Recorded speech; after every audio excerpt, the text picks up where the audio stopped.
Good morning, students. Today we are going to learn appreciation of the poem Indian Weavers.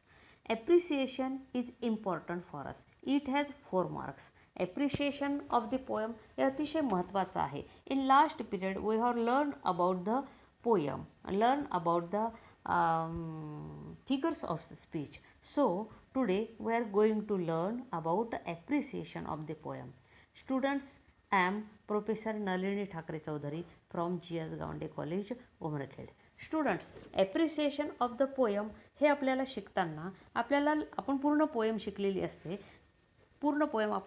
असते. ते शिकताना आपल्याला लक्षात घेतलं पाहिजे की आपल्याला माहिती आहे की काय पार्ट्स आहेत. About the poem, about the poet, about the title, about the theme, about the poetic style, about the language, about poetic devices, special features and message. What is the message? We have learned about all of this. ह्या सगळ्यांबद्दल आपण शिकलेलो आहोत. पण हे एवढं कठीण नाही आहे की आपल्याला समजून घेण्यासाठी एवढं कठीण नाही आहे. अबाउट द पोयम, मग पोयम काय आहे? पोयमबद्दल आपल्याला लिहायचं आहे. टायटल टाकायचं आहे अबाउट द पोयम आणि पोयमबद्दलचं आपल्याला लिहायचं आहे की काय अबाउट द पोयम, कशाबद्दलची ही पोयम आहे. We have already learn about it. काय लिहायचं इथे? फक्त अतिशय सोपं आहे. ॲप्रिसिएशन ऑफ द पोयम हे अतिशय सोपं असतं की पूर्ण कविता आपण शिकल्याच्या नंतर की त्या कवितेच्या पोयम कशाबद्दल आहे, टायटल, पोएटबद्दल माहिती असते आपल्याला, टायटलबद्दल असते, poetic devices, language, all of this we have already learn in our poem. आपण हे ऑलरेडी शिकलेलं असतो. तर अबाउट द पोयम आपण पाहूया. ॲप्रिसिएशन ऑफ द पोयममध्ये अबाउट द पोयम कशाबद्दल आहे? Indian weavers is a short poem of 3 stanzas. अतिशय सोपं आहे. 3 स्टांजांची ही पोयम आहे. The poet talks about 3 types of garments. 3 प्रकारच्या गारमेंट्सबद्दल तो बोलतो. That the weavers view at 3 particular times of a day. पोयमबद्दलची ही शॉर्ट माहिती झाली. About the poet. The poet म्हटल्याच्या नंतर आपल्याला एकदम आठवतं की सरोजिनी नायडूंनी ही पोएट लिहिलेली आहे. मग सरोजिनी नायडू म्हटल्याच्या नंतर त्यांच्याबद्दलचे फीचर्स आपल्याला माहीत आहेत. त्या नायटिंगल, इंडियाच्या नायटिंगल, त्यांना बुलबुल असं पक्षी असं म्हटलं जात होतं. का म्हटलं जात होतं? Because of her poetry. तिच्या पोएट्रीसाठी. She was a political ॲक्टिविस्ट. त्या पॉलिटिकल ॲक्टिविस्ट होत्या, कार्यकर्त्या होत्या. महात्मा गांधींची सोबत त्यांनी अतिशय असं चांगलं काम केलं होतं. She was a poet already. Feminist होत्या. प्रेसिडेंट ऑफ काँग्रेस होत्या and governor in independent India. हे अतिशय आपल्या माइंडमध्ये फिट झालेलं असतं आणि आपण काहीही न करता ह्या 4 मार्क्ससाठी आपण हे लिहू शकतो. पोयमबद्दल लिहिलं आपण अबाउट द पोएट. काय? Sarojini Naidu is known as the nightingale of India. बुलबुल पक्षी म्हणून त्यांना भारताची ओळखलं जायचं. का? Because of her poetry. त्यांच्या पोएट्रीसाठी. She was political activist. She was a poet. She was feminist, president of Congress and governor in independent India. भारताच्या स्वतंत्र भारतामधील त्या पहिल्या महिला गव्हर्नर म्हणून त्यांनी काम केलेलं आहे. आता नंतरची थर्ड लिहायचं आपल्याला अबाउट द टायटल. काय टायटल आहे? Indian weavers. आता हे Indian weavers is implicitly compared with the creator of this universe. या विश्वाच्या निर्मात्यासोबत इम्प्लिसाइटली कम्पेअर केलेलं आहे. म्हणजे इंडियन व्ह्युअर्स जसा सकाळी वस्त्र विणतो लहान बाळाचं, दुपारी तरुण माणसांचं वस्त्र विणतो, तरुण बायकांचं वस्त्र विणतो आणि संध्याकाळी मृत झालेल्या माणसांचं तो वस्त्र विणतो, डेड बॉडीचं तो व्हाईट वस्त्र विणतो. म्हणजे हे टायटल काय आहे? Indian viewers is implicitly compared with the creator of this universe. या युनिवर्सच्या क्रिएटरसोबत तो इम्प्लिसाइटली कम्पेअर झालेला आहे.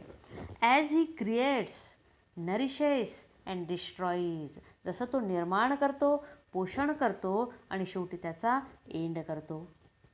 The theme. काय थीम आहे याच्यामध्ये? याची थीम काय आहे? The theme of the poem is nothing is immortal.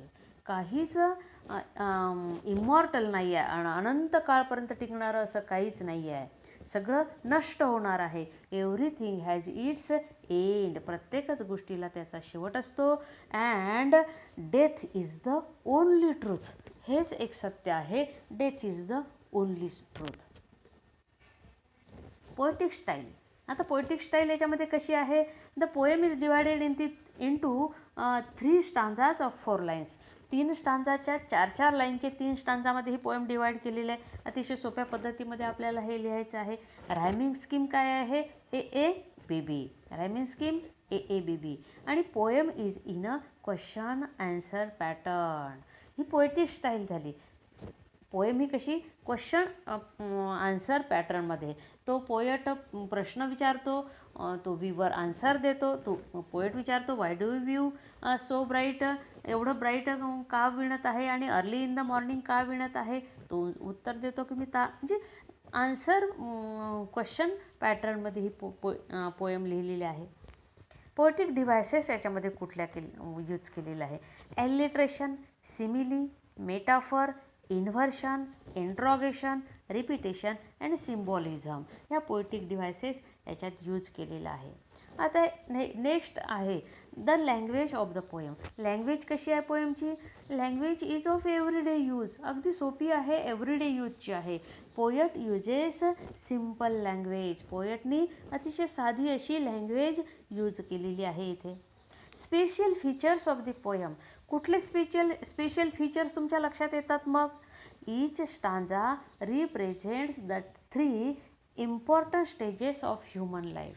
प्रत्येक स्टांजामध्ये जीवनाच्या 3 इम्पॉर्टंट स्टेजेस, मानवी जीवनाच्या इम्पॉर्टंट स्टेजेस रिप्रेझेंट्स केलेले आहे. पहिल्या स्टांजामध्ये बर्थ, सेकंडमध्ये यूथ आणि थर्डमध्ये डेथ यूज केलेलं आहे. कुठल्या? बर्थ आहे, यूथ आहे आणि डेथ आहे. The mood of the weavers. आता तो मूड ऑफ द विवर्स काय रिप्रेझेंट करतो? आणि the time of the viewing. तो मूड जो आहे विवरचा, म्हणजे चाइल्ड बर्थ रिप्रेझेंट करताना त्याचा मूड कसा आहे? He is happy.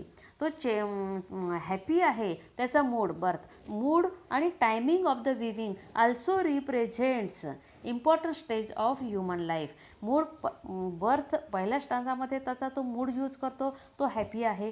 टायमिंग कसा आहे की अगदी अर्ली इन द मॉर्निंग आहे आणि हॅपी आहे, तो मूड त्याचा हॅपी आहे म्हणजे तो बर्थ. सेकंड स्टांजामध्ये म्हणजे प्रत्येक स्टांजामध्ये the mood of the weavers, the time of the weaving and the colours of the garment also represent the stages of human life. Mood, time आणि colour of garment also represents the stages of human life.